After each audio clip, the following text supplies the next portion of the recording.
Well, this is it, folks. Welcome back to our second to last episode of Let's Play Super Castlevania 4. We're going to take on the very top of Dracula's castle. We'll have to break this episode actually up into two sections. Anyways, let's begin. You'll notice these Dullahans, headless knights. It's easiest to hit them from a distance with a sub-weapon. Any sub-weapon will be useful, really, but the best one, obviously, is the Holy Water, which we still have from the Akmodan II fight, so I just use those. If you get within an even playing field of them, they'll use their sword to stab you, and it's really hard to dodge because they're quick. But this way, they can't give you any trouble. Of course, you can do the library trick where you just jump through the stairs again, but it's still pretty dangerous. Now we are onto the Great Bridge. This is probably one of the most memorable parts of the game. I'm actually going to get every candle, and I'll show you how. Basically, you gotta walk one step over and then swing your whip back the other way. And you kill each bat as you go.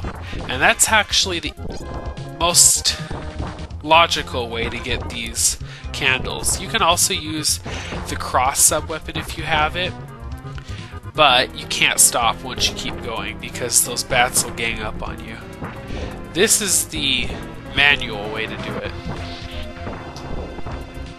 Here, make sure to get rid of the first two and then jump over the third, like that. There we go. And onto the last bridge here. Whoa, wow, that was close. Basically, you just keep doing the same thing.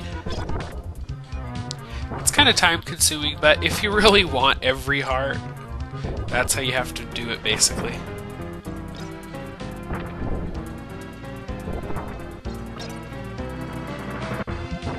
Of course, I could also throw a holy water in front of me and just let the bats walk into it, but this works too.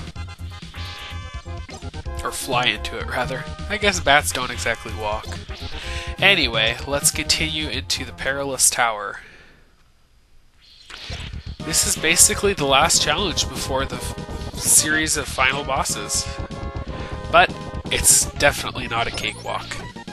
You've got to keep moving up this tower the entire time because the spiked gear that we saw below earlier actually starts climbing up the tower back and forth, back and forth. And if it touches you, it's instant death. So you have to keep climbing.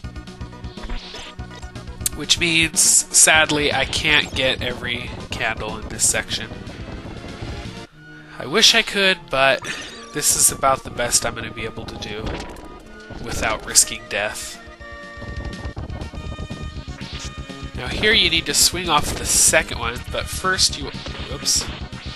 Wrong button. You want to get rid of that golem. And then swing up here. Oh, or not. Wrong hook.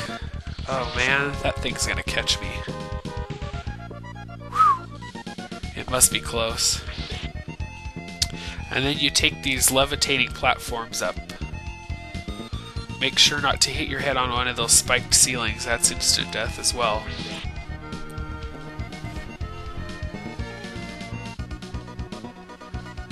And more floating platforms.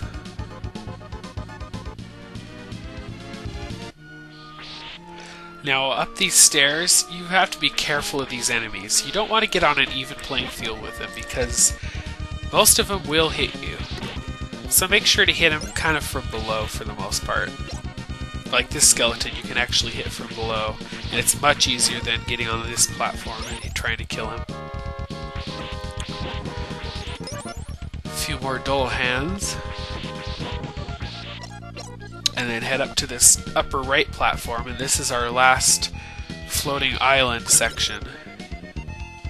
Now you have to make it quick. Hop up and then kind of walk down the platforms and keep going.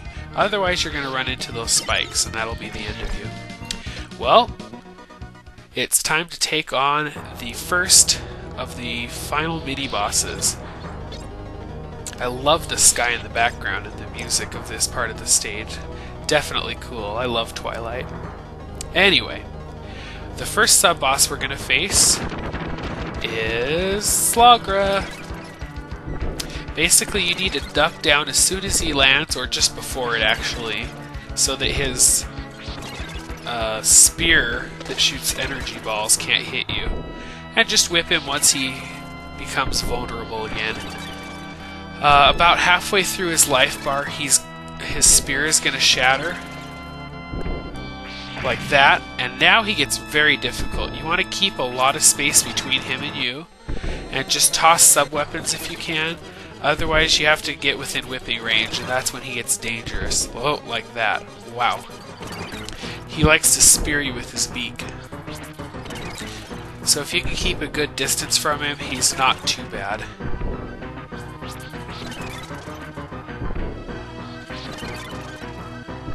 Oh, that one was unavoidable. Oh well. Not bad. I only took one hit. I can live with that. And we are on to the second mini-boss. Thankfully, they give us a whopping 3 meats, which should almost basically fill your life bar. Unless you're at 1 energy, and I think it leaves you with 1 unfilled energy. So, if we just fought Slogra, guess who's up here? Yep, it's Gaibon, the gargoyle. This guy's actually pretty easy. He's got a very obvious pattern. I basically just stick to this left platform, hit him, and then once he stops, just go back to that platform over and over. Make sure to watch out for the falling stalactites. Otherwise, sometimes they do fall on that platform, but it's pretty rare.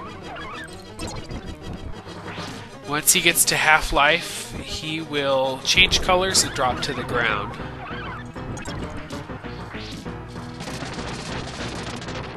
Oops. Oh man, I wanted to get him perfect too. Oh well.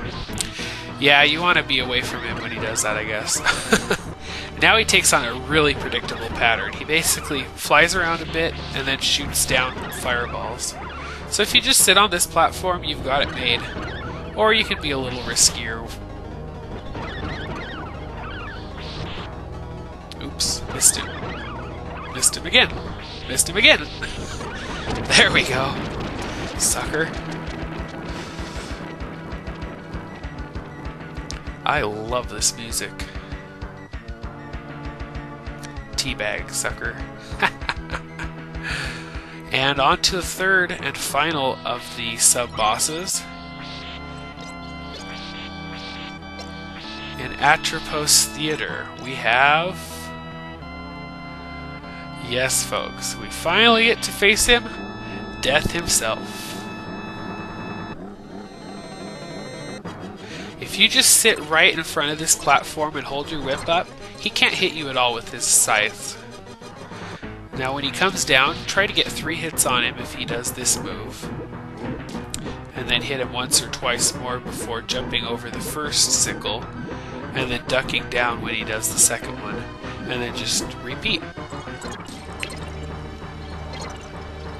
Now if he happens to go on the right side and then stops for a moment and swoops down, you can actually wait until his sickle disappears and then get a horizontal strike and a vertical strike off of him really easily when he does his kind of eagle swoop. And then just go back to this position right away so that he doesn't hit you. That's basically his only 2 moves. So if you can get those 2 down, you've got this fight won. In fact, I bet I could probably do this without taking any damage at all. Before I knew this trick, I actually used to sit behind that block and whip every time he shot a scythe. And that, let me tell you, that was hard.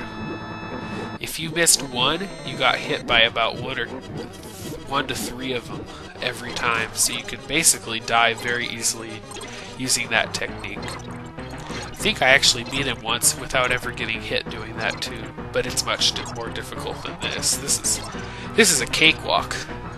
It's probably actually the easiest death out there. But it's also the coolest. I love the effect of his kind of phantom form.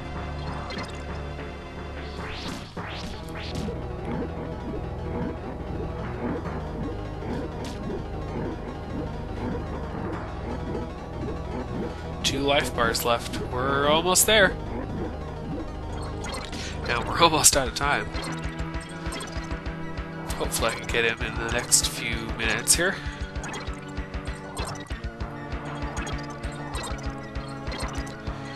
Any day now, Mr. Death.